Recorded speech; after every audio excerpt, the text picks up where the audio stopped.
事儿。啊，好，您说。我跟你说呀，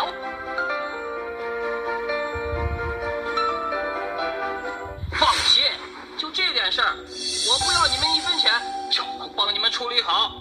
真的假的？1分钱都不要啊？我们之前问那个律师，他还要收我们8万块钱呢。对，各行各业都有助手，放心吧，在这个圈子里面还是有好人的。你赶紧给淑珍打个电话。哦。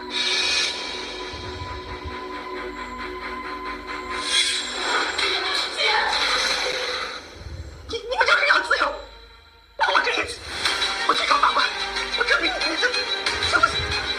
行不行？你错了，我现在恰恰最不想要的就是自由。袁淑珍，我不住了，怎么能让